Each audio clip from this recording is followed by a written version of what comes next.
더불어민주당 해남완도진도 박지원입니다. 안녕하셨습니까? 윤석열 대통령이 당선된 지 정확히 오늘이 2년 반 되는 날입니다. 이제부터 내려갑니다. 산은 내려갈 때가 더 중요하다는 것 알고 계시죠? 네, 많이 들었습니다. 그동안 국민과 대통령은 딴 세상에서 살았습니다. 우리 국민이 달나라 국민입니까? 대통령이 달나라 대통령입니까? 말씀해 보세요. 같은 나라의 국민입니다. 그게 문제입니다. 윤석열 대통령의 가장 큰 잘못은 당신이 지금도 대통령을 굉장히 잘하고 있다라고 생각하는 이 착각입니다. 총리의 견해는 뭡니까? 저는 대통령께서는 국정에 대한 확고한 비전을 가지고 항상 그것이 국민들의 인기를 얻는 것은 아니지만 국가를 위해서 할 일은 하겠다 하는 생각을 가지시고 국정에 임하시고 있다, 그렇게 생각합니다. 그렇게 안 하니까 문제예요. 윤석열 대통령은 정치는 검찰 수사하듯, 검찰 수사는 정치하듯 하고 있습니다. 어떻게 생각하세요? 저는 그렇게 생각하지는 않습니다. 의원님께서 사실은 국정의 핵심에 오랫동안 계셨기 때문에 국정이 어떤 방향으로 가야 되는지는 아마 누구보다도 잘 아시리라고 생각합니다. 응급실 뺑뺑이로 국민이 죽어갑니다. 대통령 눈치보다 골든타임을 놓쳤습니다. 누가 국민을 죽음으로 몰아가고 있습니까? 의사입니까? 정부입니까? 대통령입니까? 저는 의료계와 또 과거의 정부들, 왜냐하면 힘들고 어렵기 때문에 그 어려운 결정을 안 하셨던 정부들에게도 책임이 있다, 이렇게 생각합니다. 하나만 말씀드리면 2019년 2월 6일 연합뉴스에 난 거를 보면 설 연휴 근무 중 중앙응급의료센터 장이 별세를 했어요. 됐습니다. 그리고 응급실 됐어요. 뺑뺑이. 누가 살인자입니까? 살인자는 없죠. 그런데 국민은 죽어가지 않습니까? 그러나 이러한 의료계 뺑뺑이는 10년 전서부터 엄청나게 있었습니다. 바로 그렇기 때문에 그대로는 못 갑니다. 우리가 2000년도에 의료 파업이 6번이나 있었지만 응급실, 중증 환자실 이런 데는 다 의사들이 지켰습니다. 그러나 이 모양 이 꼴은 아니었어요. 아닙니다. 응급실이 맞습니다. 불만 켜놓고 문 열어놓으면 응급실입니까? 의원님, 이건 24시간 문 열고 불 켜놓는 편의점이 아니에요. 의사도 있어야 되고 간호원도 있어야 되는데, 물론 과거에도 응급실 문제 있었습니다. 그렇지만 지금 현재의 이 모양 이 꼴이 아닌데 그 책임이 누가 있습니까? 지금 의원님께서 걱정하시는 걱정에는 충분히 공감하고, 그럼 총리는 걱정 안 하세요? 물론 걱정을 합니다. 우리 모두 힘을 합쳐서 이 문제를 잘 해결하고 지속 가능한 우리의 최고의 의료 시스템을 만들도록 우리 모두 힘을 합쳐야 됩니다. 지금 누가 누구를 손가락질하고 누가 누구의 책임이라고 얘기하고 그런 것은 아니라고 생각합니다. 전화를 걸 정도면 응급실 안 가도 된다. 이 국민 연장 지르는 소리 아니에요? 어떻게 이런 사람들이 윤석열 정부의 중책을 맡고 있느냐, 이걸 말씀드리는 거예요. 의원님, 동아일보 23년 3월 28일 서울 한복판에서 응급실 찾아 표류 75분간 병원 26곳 전화, 이런 일들이 일어나고 있습니다. 이 얘기는 우리가 정말 여야 말씀하셨으니까 천광암 칼럼 보셨어요? 네. 나라가 망해가고 있어요. 저는 그렇게 생각하지 않습니다. 자, 의원님의 걱정과 충정, 국가에 대한 애국심은 제가 잘합니다. 군의관 파견하면 다 해결됩니까? 군의관 받지도 않고 돌아가고, 그러니까 처벌한다? 이제 아니다? 이게 응급실 대책입니까? 처벌은 잘못 전달이 됐다고 이미 설명을 했고요. 지금 군의관하고 어떻게 배치를 하면 가장 좋은지를 논의를 하고 있습니다. 이것은 의원님께서 아셨던 2000년 의학 분업 시 우리 정부가 했었던 그러한 좋은 그러한 지금 전례를 저희가 밟고 잘 해결하도록 우리 여야가 협조를 해야 된다고 생각합니다. 누가 누구를 손가락질할 때가 아닙니다. 총리, 우리 대한민국 권력 서열 1위가 누구입니까? 네, 권력 서열 1위가 누구입니까? 죄송합니다. 우리나라에서요? 우리나라에서. 글쎄요. 우리나라의 민주공화국의 권력서의 1위라는 게 있을까요? 그런데 우리 국민들, 모두 다 국민들을 위해서 우리 국민들은 네. 김건희 대통령, 윤석열 영부남 하면서 권력 서열 1위가 김건희라는 소리가 들려오는데 총리는 아직 못 듣고 있어요? 저는 그거는 완전한 가짜 뉴스고 선동입니다. 국정 도도처처에서 김건희 여사 그림자가 어른거립니다. 왜 김건희 여사 앞에만 쓰면은 여당도, 검찰도, 경찰도, 권익위도, 방통위도, 감사원도 자가만 집니까? 왜 자가만 집니까? 대통령께서 여사만 싸고 돌고 있기 때문 아니겠습니까, 여러분?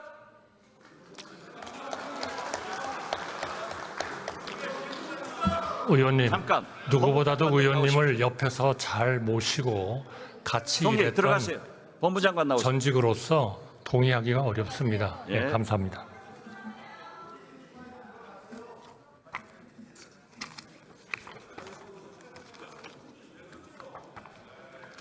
조용히 하세요. 여당은 좀 들어야 돼. 야당 되면 소리 지르세요.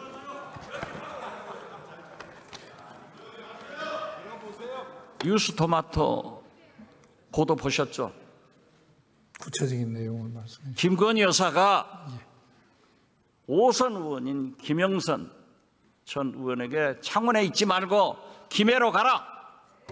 그러면은 대통령께서 많은 공약을 해준다. 이런 거 안 보셨어요?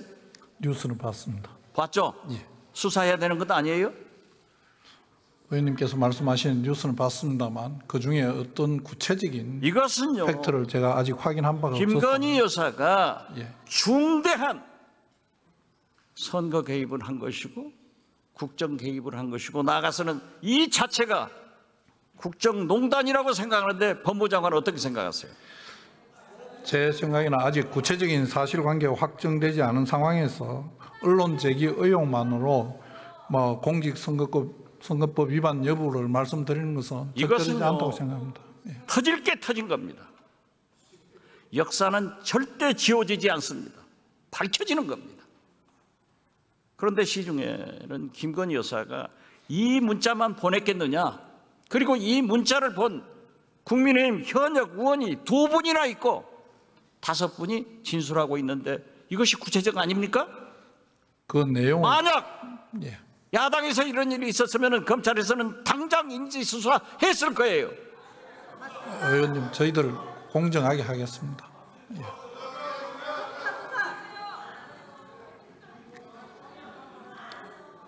오마이뉴스 보도 보셨어요? 예.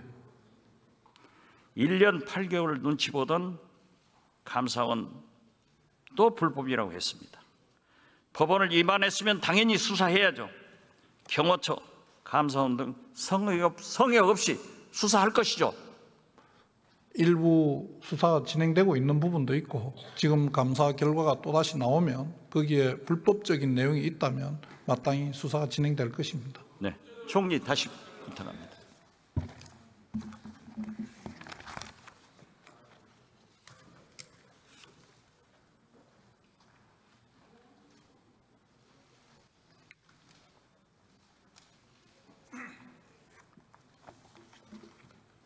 우리가 잘 아는 사이 아니에요? 너무나 잘 아는 거죠. 사모님도 잘 알죠? 물론이죠. 예. 한 정말 돌아가셔서 정말 안타깝게 생각합니다. 네. 한 총리 사모님이 디올백 300만 원짜리 가지면 받으실 거예요? 제가 아는 사모님은 안 받아요. 그런 가정을 전제로 해서는 답변하는 건 좋습니다. 적절치 않을 것 같습니다. 자, 장인이 사위가 놀고 있으니까 생활비 줬어요. 사위가 취직하니까 월급 받으니까 생활비 안 줬는데 이거 뇌물입니까? 이렇게 하면은 디올백 300만 원짜리도 최재형 목사가 안 사줬으면은 윤석열 대통령이 사주니까 그럼 윤석열 대통령도 뇌물죄로 조사해야 되는 것 아니에요?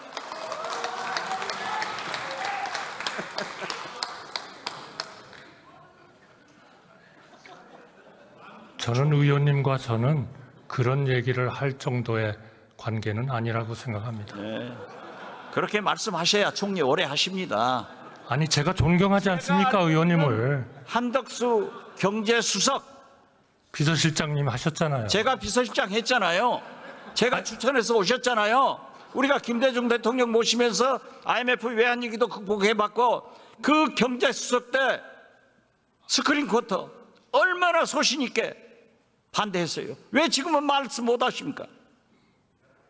무엇이든지 대통령님께 도움이 되는 말씀이라면 하겠습니다. 그러나 가짜뉴스와 선동을 전제로 해서 말씀드릴 수 있다고 생각합니다. 가짜뉴스가 아니고 진실도 말을 못하니까 우리 국민만 불쌍한 거예요.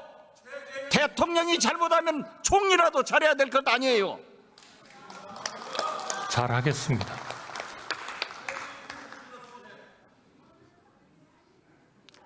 대통령께서는 자본하는 물가, 은행 금리, 의료 대란은 못 잡고 이재명, 민주당, 문재인 전 대통령 때려잡는 데만 금메달 따서 되겠어요? 때려잡으라는 물가 잡고 은행 금리 잡고 의료 대란 잡아야 된다고 해야 성공한 대통령이 될 수 있는 것 아니에요? 지금 물가와 금리는 그런 방향으로 가고 있지 않습니까? 물가는 2%입니다. 8월 달에. 이거는 전 세계에서 거의 가장 좋은 실적입니다. 그러니까 미국보다도 더 좋아요. 대통령이 기자회견 하면서 경제 좋다. 민생은 어렵다 그러셨습니다. 경제 좋아요? 민생은 어렵습니다. 민생은 어렵잖아요. 맞습니다. 예. 1년에 100만 개씩이 없어집니다. 경제 좋다가 좋아요? 그러나 130만 개 그래서 기업들이 우리는 들어옵니다. 네. 지난 2년 반간 국민과 대통령이 딴 나라에서 산 거예요. 같은 우리 데 있습니다. 국민이 달나라 국민도 아니고 윤석열 대통령도 달나라 대통령이 아니라고 하면은 정신 차려야 된다 이거예요. 정신은 항상 차리겠습니다. 자, 10만 4천 원 카드 썼다고 기소했다가 하면은 300만 원 디올백 받았으면은 기소해야 되는 것 아니에요? 의원님께서 말씀을 안 하시는데요. 아니 왜 저 여기 앉아 계신 분들이 답변을 하라 말라 하시죠? 의장님 그게 맞습니까? 총리, 예. 그 순한 한덕수 총리가 요즘 대통령이 싸우라고 하니까 국회의원들의 질문에 저돌적으로 반항을 하고 있어요. 죄송합니다. 청문회 나온 사람들도 다 국회의원하고 싸우자는 거야. 죄송- 대통령께서 총선 패배하고 뭘 하겠습니까? 모두 내 잘못이다. 나부터 잘하겠다 했는데 여당 당선자들 모여놓고 예상권, 거부권이 있으니까 싸우라? 세상에 어떤 부모가 자식들에게 싸우라 하고 어떤 대통령이 여당 국회의원들에게 야당과 싸우라고 하는 사람이 있었어요? 대통령님, 김대중 대통령께서 저한테 싸우라고 할 때 제가 싸우던가요? 저 안 싸웁니다. 김대중 대통령이 싸우라고 하는 것은 정의를 위해서 했어요. 맞습니다. 국정을 위해서 싸우라고 하셨어요. 그런데 하도 가짜뉴스와 그렇게 선동이 판을 치니까 그 순한 한덕수 총리가 그렇게 변했기 때문에 대통령실과 내각과 국회가 충돌하고 있는 거예요. 제발 옛날의 한덕수로 돌아가세요. 의원님 저 안 그것이 변했습니다. 나라를 살리는 길이에요. 저 의원님 존경하고요. 의원님하고 말레이시아에 가서 외환위기 극복하기 위해서 노력했던 거 지금도 생생하게 기억하고 있습니다. 제가 왜 변합니까? 왜 변해야 됩니까? 좋은 한덕수였는데 지금은 나쁜 한덕수예요. 그거는 제가 부족하기 때문에 그렇습니다. 죄송합니다. 자, 이번에 우리가 반쪽 광복절 37년 만에 처음으로 반쪽 개원식을 했습니다. 대통령께서 국회와 국민을 졸로 보고 있기 때문에 총리부터 이렇게 바뀐 겁니다. 잘 생각하세요. 아주 잠을 안 자면서 생각하겠습니다. 왜냐하면 저는 누구보다도 우리 의원님을 존경하기 때문입니다. 않고 개원식 날 대통령이 미국 국회의원들하고 김건희 여사 생일 파티? 이게 말이 됩니까? 그런데 이 정신 나간 대통령실에서는 왜 하필이면 이런 사진을 공개해가지고 국민 염장을 지르냐 이거예요. 그거는 제가 보기에는 이제까지 그 비서실장으로서 공보수석으로서 홍보수석으로서 모든 정권에 걸쳐서 최고였던 박지원 의원님을 따라갈 사람이 없기 때문입니다. 그렇죠. 그러니까 DJ께서 그러셨습니다. 그러니까 윤석열 대통령한테 건의해서 나를 데려다 쓰라가세요. 그렇게 건의하겠습니다. 취임해가지고 10일 날 취임해가지고 5월 11일 날 아침 9시에 너 나가 이런 인사를 하기 때문에 실패하는 거예요. 자 보세요. 물론 대통령 비서실은 대통령실은 영부인을 잘 모셔야 됩니다. 그렇지만 하필이면은 개원식도 안 오신 그날 미국 국회의원들하고 식사하는 것은 당연해요. 김건희 여사 생일 파티 했다고 그런 사진을 공개하는 대통령실 때문에 윤석열 대통령이 욕먹는다 이것을 건의하시라 이 말이에요. 건의하겠습니다. 예, 잘했어요. 잠깐 쉬세요 또. 네. 행안부 장관 오셨죠? 이렇게 뵈니까 너무 좋습니다. 감사합니다.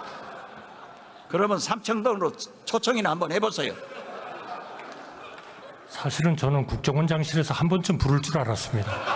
국정원장은 외부 인사를 잘 안 불러요. 근데 거기에 가봤다는 기자들이 너무 많더라고요. 저렇게 쫄랑쫄랑 덤비니까 대통령이 하는 짓을 총리가 배우고 국회의원들, 장관들이 도전하는 거예요. 그러면 안 돼요. 들어가세요. 네, 잘하겠습니다.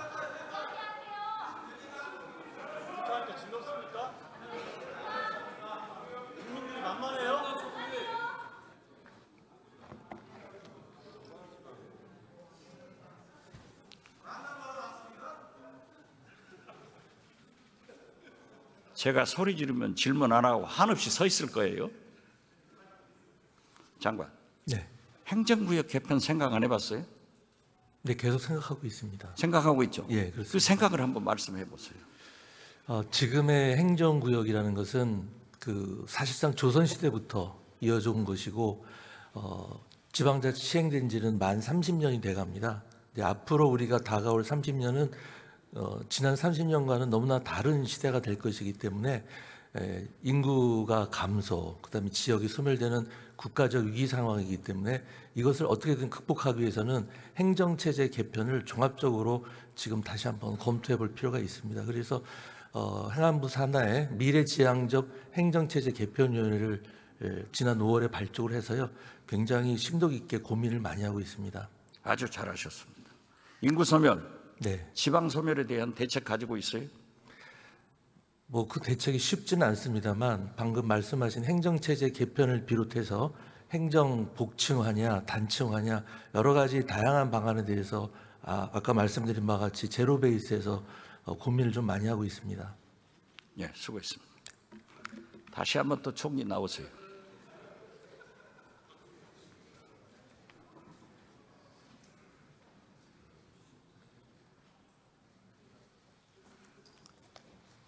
해남 농민에서 시위를 하는데 현수막이 쌀값은 올리고 대통령은 내리자. 이것이 농어민의 마음이고 국민의 생각입니다. 그 구호에 대해서 어떻게 생각하세요? 우리 농민들이 그동안에 경제 발전에 기여한 바가 대단히 큽니다. 따라서 농민들이 적절한 소득을 올리는 것은 대단히 중요하다고 생각합니다. 의원님께서 잘 아시다시피 그러나 그 방법을 우리가 소비는 줄고 공급은 상당한 공급을 하는 이 기본적인 것을 조금 시장에 의한 수요 공급을 함으로써 우선 좀 해야 되겠다. 그러나 가끔 국가가 필요한 경우에 개입을 해서 그 가격이 너무 떨어지지 않도록 이렇게 해야 된다. 저는 그렇게 생각합니다. 다만 상시적으로 일정한 가격을 보장해라. 이렇게 되면은 수요는 계속, 공급은 계속 더 늘 거고 수요는 결국 계속 줄어들 가능성이 많습니다. 따라서 그야말로 새로운 농산물을 저희가 만들고 수요가 많은 밀, 콩 이런 쪽으로 가야 된다. 이렇게 생각합니다. 의원님께서도 아마 그런 정책을 좀 지지하시지 않을까 저는 그렇게 생각합니다. 대통령께서 농민들 앞에서 공개적으로 쌀 80kg 한 가마에 20만 원 주겠다. 거짓말했어요. 그래서 저는 총리 있게 말씀드립니다. 대한민국에서는 딱 두 분만 바뀌면은 잘 삽니다. 윤석열 대통령과 김건희 여사가 바뀌어야 국민도 편안하고, 만약 바뀌지 않으면 국민도 불행하고 나라도 망하고 대통령 내부는 험한 꼴 당한다. 이 말씀 드리면서 들어가시죠.